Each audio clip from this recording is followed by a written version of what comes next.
మూడు నమ్మకాలు నమ్మి మూడో బజార్లో దించి పోతులతో ప్రజల సమస్యలు పరిష్కారం కావని నంది అవార్డు గ్రహీత అంబాల ప్రభు అన్నారు.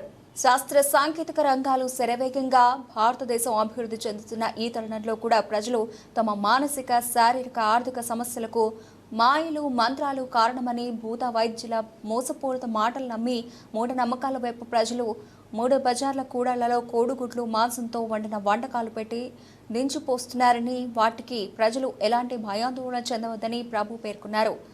ఈ దించిపోసలతో ఎలాంటి ప్రయోజనాలు ఉండవని నంది అవార్డు గ్రహీత అంబాల ప్రభాకర్ తెలియజేశారు. శుక్రవారం జమ్మికుంట మున్సిపల్ పరిధిలోని గౌతమి హాస్టల్ కోరపల్లి రోడ్డు నుండి కృష్ణా కాలనీ వెళ్లే 3 దారుల కూడలిలో ఉన్న దించిపోసలను స్వయంగా తన చేతులతో తీసి మీడియా ముందు అందరికీ కనబడే విధంగా పట్టుకుని బహిర్గతం చేశారు. వర్షాలు కురవడంతో వాతావరణంలో అనేక మార్పులు రావడం వల్ల అనేక సీజనల్ వ్యాధులు వస్తున్నాయని, వ్యాధులు ప్రబలన ప్రజలు హాస్పిటల్కు వెళ్లి డాక్టర్లను సంప్రదించి వారు చెప్పిన సూచించిన పాటించి ఆరోగ్యాన్ని కాపాడుకోవాలని కోరారు. నమ్మకాలకు ఎవరు కూడా గురి కాకుండా ఈ శాస్త్రీయబద్ధమైన అలవాట్లకు చదువుకున్న సమాజాన్ని జ్ఞానవంతమైన సమాజంగా ఒక మెదడున్న మనుషుల లెక్క ఆలోచించి ఇలాంటి మూఢనమ్మకాలకు నమ్మద్దు.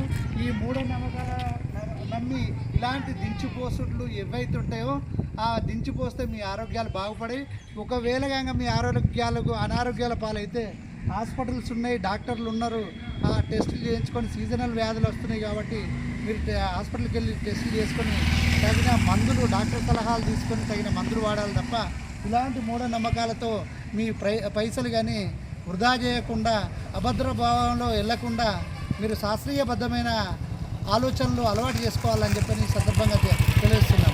ఇలాంటి దించిపోసుట్లు ఎవరైనా ప్రజలారా, ఇవో నేను పట్టుకున్నా, ఇవి నైట్ దించిపోసులు ఇక్కడ బండ్లు పోవాలన్నా కూడా, ఏదన్నా మనుషులు నడవాలన్నా కూడా ఒక్కొక్కరు భయాందోళనకు గురై దూరం నుండి భయంతో దూరం నుండి పారిపోతుండ్రు. ఇక నేనే ముట్టుకున్నా, నాకేం కాలేదు, ఏం కాదు కూడా, దీనివల్ల ఏం కాదు. దయచేసి ఇలాంటి మూఢనమ్మకాలకు నమ్మద్దని చెప్పని ఈ ప్రజలందరినీ కూడా కోరుకుంటున్నాను.